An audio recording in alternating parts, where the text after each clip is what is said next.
ಎಲ್ಲರಿಗೂ ನಮಸ್ಕಾರ. ಓಂ ಶ್ರೀ ಸದ್ಗುರುವೇ ನಮಃ. ಈ ಸಸ್ಯದ ಹೆಸರು ಪತ್ತರ್ ಚೆಟ್ಟ, ರಣಪಾಲ ಅಥವಾ ರಣಬೇರಿ ಎಂದು ಕರೆಯುವರು. ಸಾಮಾನ್ಯ ಹಳ್ಳಿ ಭಾಷೆಯಲ್ಲಿ ರವಲು ಕರಗಿಸುವ ಎಲೆ ಅಥವಾ ಕಲ್ಲು ಕರಗಿಸುವ ಎಲೆ ಎಂದು ಕರೆಯುವರು. ಈ ಸಸ್ಯದ 3-4 ಎಲೆಗಳನ್ನು 1 ಗ್ಲಾಸ್ ನೀರಿನಲ್ಲಿ ಕಾಯಿಸಿ, ಕುದಿಸಿ, ಬೇಯಿಸಿ ಕುಡಿಯುವುದರಿಂದ ಕಿಡ್ನಿಯಲ್ಲಿರುವ ಕಲ್ಲುಗಳು ಕರಗಿ ಹೋಗುತ್ತವೆ ಮತ್ತು ಮೂತ್ರಕೋಶದ ಸಮಸ್ಯೆಗಳು ದೂರವಾಗುತ್ತವೆ. ಊಟದ ನಂತರ 2 ಎಲೆಗಳನ್ನು ತಿನ್ನುವುದರಿಂದ ಜೀರ್ಣಕ್ರಿಯೆ ಸಮಸ್ಯೆಗಳು ದೂರವಾಗುತ್ತವೆ.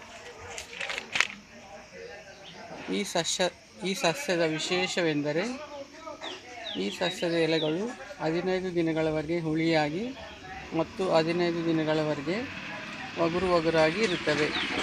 ಇದು ಪ್ರಕೃತಿಯ ಅಥವಾ ಪ್ರಕೃತಿ ವಿಸ್ಮಯ ಎಂದು ಕರೆಯಬಹುದು. ಇದಕ್ಕೆ ಸಂಬಂಧಪಟ್ಟ ಮಂತ್ರಗಳೆಂದರೆ ಓಂ ಶ್ರೀ ಧನ್ವಂತರಿ ನಮಃ, ಓಂ ಶ್ರೀ ವೈದ್ಯನಾರಾಯಣಾಯ ನಮಃ. Thank you for watching. Please subscribe, like and share.